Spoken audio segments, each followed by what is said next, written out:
Hello, everybody, and welcome to another episode of Kangaroo Court Uncut podcast. My name is Rob Cameron. With me is Shane Dowling. We'll be coming to you every Monday afternoon with this particular publication.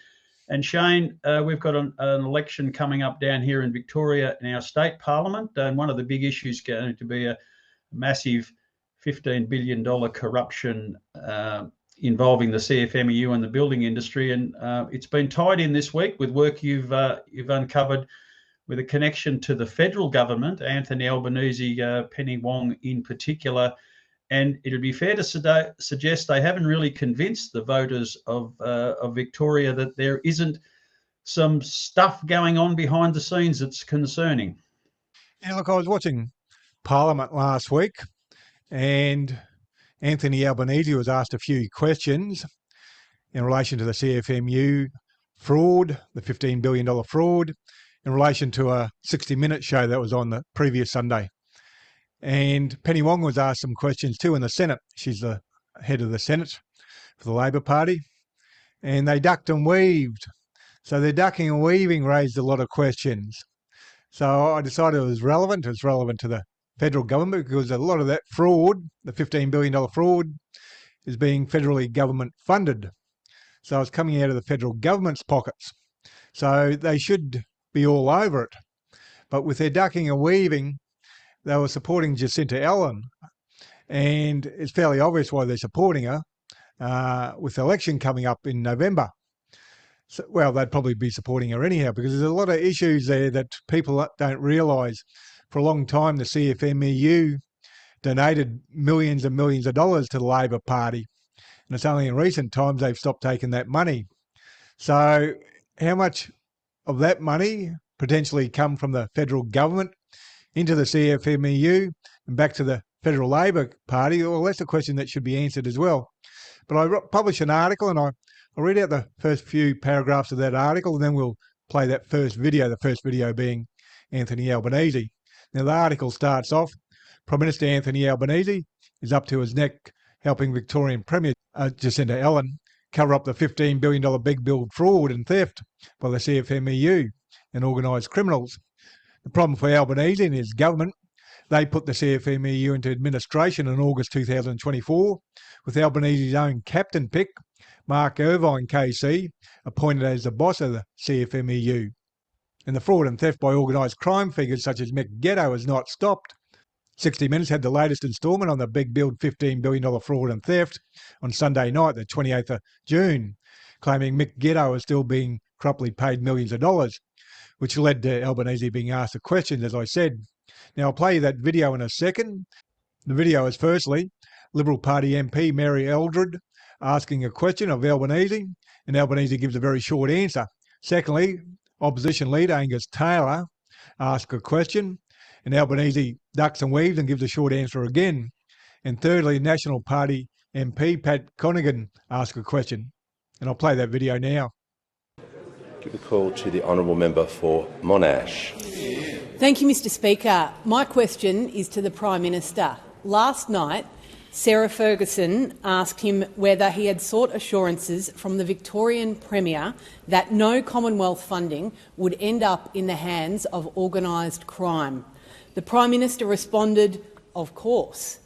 When did the Prime Minister seek these assurances and what form did they take? Good question. Call to the Prime Minister. Thanks, Mr Speaker. I like the Victorian Premier as opposed to corruption in any form. It's up to authorities, wherever there is evidence, as I said last night, for action to be taken by those authorities should there be any evidence of corrupt conduct. Call order. Members on my left. Call to the Leader of the Opposition. My question is to the Prime Minister. Can the Prime Minister confirm that no Commonwealth taxpayer funds have directly or indirectly been made into the hands of convicted criminal and underworld figure Mick Gatto or any associated companies? Give a call to the Prime Minister. Thank you, Mr Speaker. This goes to the first question that I was asked after the 2022 election. And at that time, of course, I pointed out the action that I took as leader of the Australian Labor Party within 3 weeks of my election. Within 3 weeks of my election as leader of the opposition, I took on some people, such as John Setka. I expelled him from the Labor Party. He took action and took us to court. He appealed that court action and we defended that. And John Setka remains outside the Labor Party.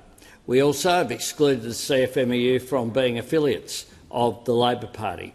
We also put the CFMEU into administration. And that stands in stark contrast.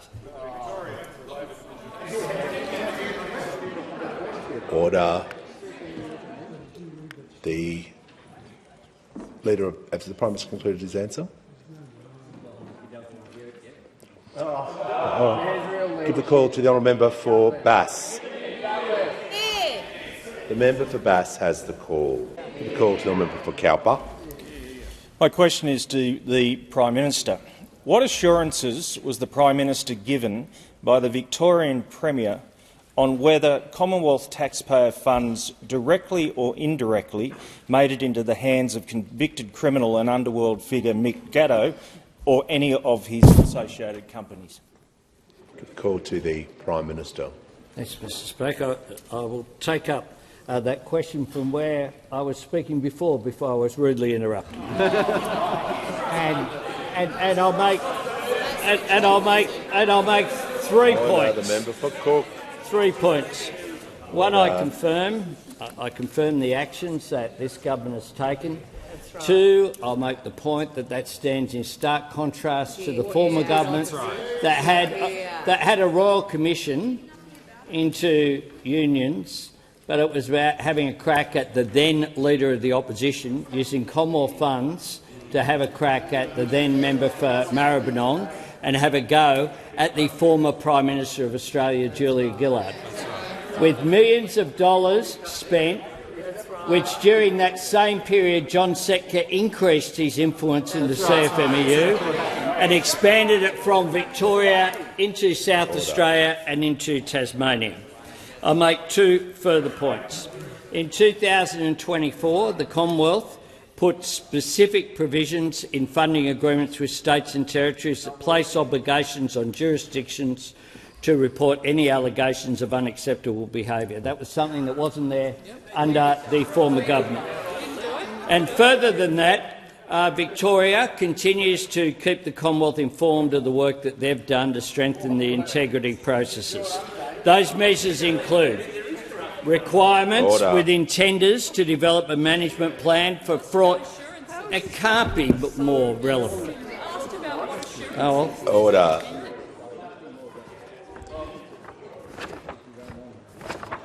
Order. The member for order. The Prime Minister was asked a specific question. He's reading about Commonwealth assurances he was asked about. There cannot possibly be a point of order, member for Cowper. If he was asking about other topics, he specifically referenced 2024. Resume your seat. Resume your seat. He was asked what assurance he was given. He was reading about. Resume your seat.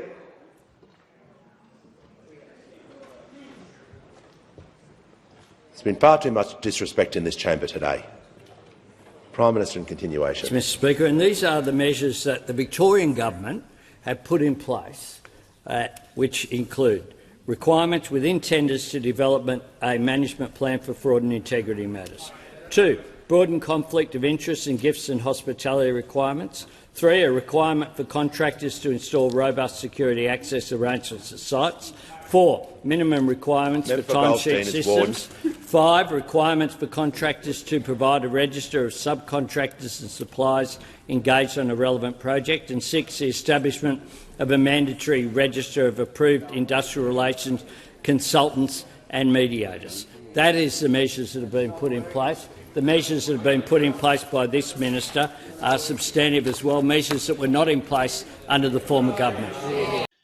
Yeah, it's a very interesting stuff comes out of that, Shane. And as you said, there was clearly avoiding the true question was, is there an assurity that federal government funds aren't flowing to the wrong causes? And it is interesting that they've clearly aligned, because what we're noticing in recent times or from where I sit in state elections, that the state government and opposition have been disinclined to engage themselves with their federal counterparts. But in this particular case, it seems pretty certain that Jacinta Allan is going to be leaning on the support of the federal government for her own credibility during this election campaign. And this looks to me like they're hoping that they'll make this thing disappear. But I'm not quite sure Anthony Albanese's response to those questions is going to make it disappear. That raises a whole heap of questions. And as I say in the article, how much skin is Anthony Albanese and Penny Wong and the Federal Labor Party prepared to lose to try and support and back up Jacinta Allan? As it turns out, as you were saying, Jacinta Allan will want the federal government to try and support her. But they haven't got much credibility to lose. And that's a big problem for them. Do they fly down to Victoria and help with the campaigning for the state election and potentially damage their own credibility? Because they've dropped from 35% support to around 30% the last poll. And with the opposition, Liberal Party diving, losing a lot of their support to One Nation, will Anthony Albanese be prepared to do the same and potentially do the same if he flies down to Victoria and gets a lot of that mud thrown at him? Because if he flies down to Victoria to help with the campaign, they're the questions they're going to be asking. Okay, what happened to Big Build? Where's the $15 billion? Why, when you put it into administration, did Mick Gatto and other criminal elements still continue to rip off the Big Build millions of dollars? So they're in a lot of trouble. And you have to remember millions of dollars from the CFMEU have been going to the Labor Party for many, many years. Albanese tries to make out he's done X, Y, and Z and he's taken all this action. But the bottom line is the fraud and theft has kept on going while he's taken that action. Mark Irving, who was a KC, who was appointed to head up the CFMEU when they put it in administration, one of the things he would have been told is protect the Labor Party. Any links between the CFMEU and the Labor Party, which are a bit dodgy, a bit grubby, make sure you sweep them under the carpet. And he got caught out doing that. They did up a report. Is it Jeffrey Robertson? Did up a report with Labor Party links in there, so they deleted those chapters. And we know they deleted the chapters because they handed over that report to the Queensland Government or the Queensland Royal Commission into the CFMEU. And they found out the chapters were deleted, so they quickly put the chapters back in. So there's a whole heap of issues. I don't think anyone can save Jacinta Allan. It's just really a question of whether Anthony Albanese is prepared to take a huge roll of the dice and damage his own reputation, his own credibility by going to Victoria and helping shine a light on the CFMEU $15 billion Big Build fraud. Yeah, it's going to be the biggest issue, Shane, because as you're probably aware from news coming across the border, the Liberal Party in Victoria are in disarray themselves with infighting and battles in the court. So they're going to need everything they can to lay a glove on the current government. And there is no doubt that the CFMEU Big Build corruption issue is going to be very much in the focus right the way through to the election. So the National Labor Party's response, as well as the State Labor Party's response to this, they're going to have to be on the same page, because if there's any sign of discontent, it's going to have a major issue on the election. Look, it wasn't just Albanese that was ducking and weaving in Parliament during the week. Penny Wong was asked questions in the Senate by Jane Hume, Liberal Party Senator, and I'll play you that video now, and that shows her ducking and weaving too. My question is to the Minister representing the Prime Minister, Senator Wong. Media reports confirm that labour hire firms linked to Victoria's Big Build, which the Commonwealth is funding, have continued to pay criminal underworld figure Mr Mick Gatto for access to work sites. This has occurred under the CFMEU administration that Labor said would fix the rot. What steps has the government taken to determine whether any of these companies were working on Commonwealth-funded projects? Thank you, Senator Hume. Minister Wong. Well, thank you, Senator. President, I thank Senator Hume for the question and for the opportunity to again state that the government does not tolerate corruption, criminality or violence in any part of the construction industry, and make the point that the government has taken concrete action to clean up the industry where the coalition and its ABCC completely failed. I would note that we have taken strong action not only in this sector but more generally in relation to the CFMEU, and we have made clear that we will not tolerate under any circumstances, as I said, corruption, criminality and violence in any part of the construction industry. In relation, I think you asked some specific questions about contracts, and if I can obtain further information on that, I will provide it to the Senate. Thank you, Minister. Senator Hume, first supplementary. Can the minister guarantee that no company receiving Commonwealth-funded contracts has been required, either directly or indirectly, to make payments to organised crime figures or their associates in order to access work sites or continue operating on federally funded projects? Thank you, Senator Hume. Minister Wong. I understand the minute. Well, first, I think the conduct suggestion would not be legal, would be illegal, and I've made our response more broadly to that. I understand that the Minister for Infrastructure has written to the states in relation to these issues, and I will see if I can obtain that information. But I think that's in the public arena. Thank you, Minister. Senator Hume, second supplementary. One owner of a big build subcontractor said, if you don't pay Gatto, you don't get access to the big build. Through Gatto and through the union, they control who goes onto the project and who doesn't get access to the project. Minister, why is convicted criminal and underworld figure Mr Mick Gatto still making money from taxpayer-funded construction projects in spite of your decision to appoint an administrator to the CFMEU? Thank you, Senator Hume. Minister Wong. I might have missed the first part of that question, but if you are quoting a criminal, that's matter for you. That's the first point. The second point is my recollection is that as a result of the action that the administrator has taken after the decisions that the government has made that... Order. Shall I start again? My recollection is that Mr Gatto is facing charges as a consequence of action taken by the administrator that this government appointed. Correct. I also am advised that Minister King has made our expectations extremely clear with state and territory governments. Crime and corruption within the construction industry cannot and will not be tolerated. We have introduced provisions into federal funding agreements to make sure we have strong governance and accountability mechanisms in place on projects that are being funded. Thank you, Minister. Now, you just watched that video of Senator Jane Hume asking Penny Wong questions in the Senate. That was Wednesday, the 1st of July, 2026. Now, you would have seen Penny Wong very nervous. She's not normally nervous, but she was. She's a former CFMEU industrial officer before she entered Parliament. So she's got direct links to the CFMEU. She knows how corrupt they are. She also knows she doesn't want to get involved. She doesn't want to be answering questions. She doesn't want to be covering up for Jacinta Allan. But she had to do it because questions were put to her. And that's why she was so nervous. The other issue that came out of it too was the fact that they were both a bit shell-shocked. They've got some breathing space. With Parliament not coming back till after August, they might think it'll all go away, but I have a sneaking suspicion it won't. But it'll also give them time to collectively develop some tactics. And I suppose from your experience in this space, you will see a more collaborative effort on both the federal and state governments to have a strategy to deal with this, because I'm sure they're aware it's a major Achilles heel for them both.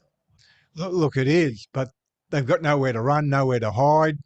I reported on the Trade Union Royal Commission from 2014 to 2015, and all those same players were well known for being up to the neck in corruption then. John Setka, Mick Gatto was involved in the Trade Union Royal Commission. They were all exposed then. Everyone's known for over a decade and longer. Albanese is known. Jacinta Allan is known.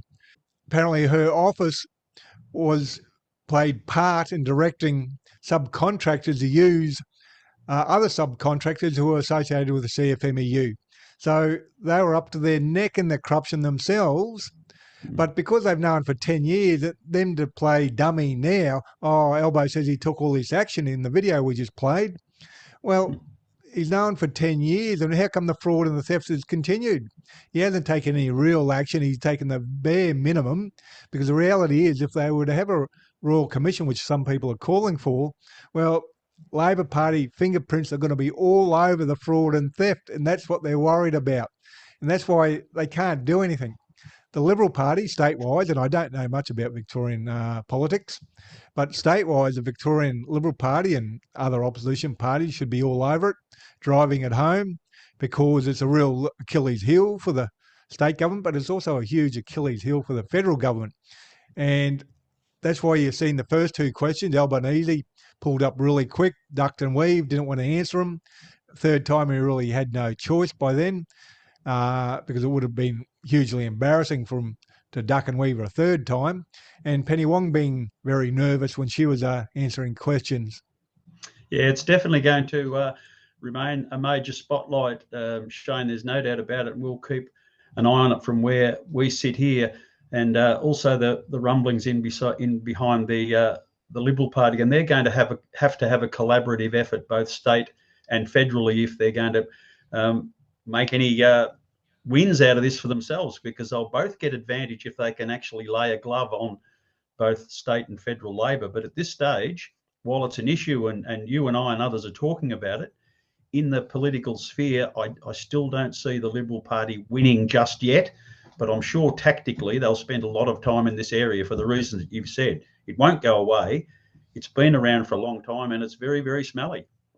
Well, it is. It has been around a long time, and that's the bottom line to it. I've been reporting on it for years. Those same players, the same names just keep on popping up. Albanese tried to say, the Liberal Party, they had 9 years to deal with it. They had a Royal Commission.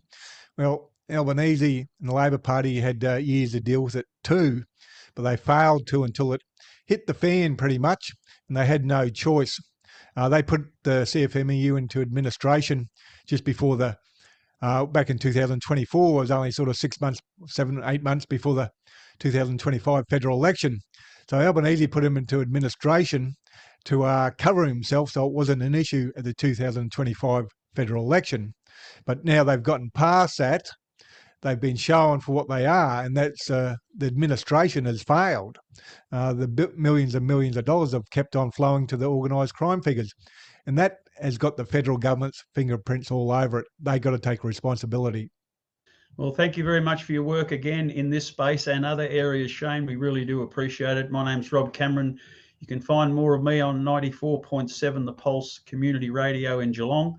And this has been another version of the Kangaroo Court Uncut podcast, and you'll hear more from us again next Monday.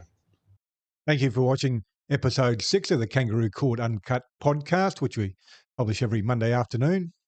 And I'm an independent journalist, and I'm 100% crowdfunded from viewers like yourself. I've been running a campaign to make sure I can keep on doing the work I do, and I'll read that out to you. 32 weeks ago, I launched a campaign with a simple goal: find 200 new monthly supporters so I can keep doing this work as a fully independent journalist, running this website and YouTube channel and podcast now without corporate backing or paywalls. Since then, 190 wonderful people have stepped up and become monthly supporters. That's huge, thank you. We're now at 10 to go. If you've been enjoying the work and aren't yet supporting monthly, I'd be incredibly grateful if you consider joining them. Here's the situation. Like most independent journalists, I'm basically a one-person small business. Right now, a lot of us are feeling the squeeze, just like many small businesses and households are. To stay afloat and keep bringing you the reporting I do, I need roughly 200 more people, or 10 now, chipping in whatever they can comfortably afford each month. Anything from $3 to $100 or whatever works for your budget makes a real difference. There's no lock-in. You can cancel or adjust at any time. If it feels doable right now, you can see all the donation options on the donations page on my website. I'll put a link to the donations page below this video on YouTube. Your support, whether it's a monthly donation or a one-off donation or just sharing my work, is what helps keep independent voices like this one alive. And please do your bit and help shine a light on corruption and share this video on social media. And please hit the like and subscribe button and notification button on YouTube. That way you get notified when I publish new videos. Other than that, thank you for your time and have a good day.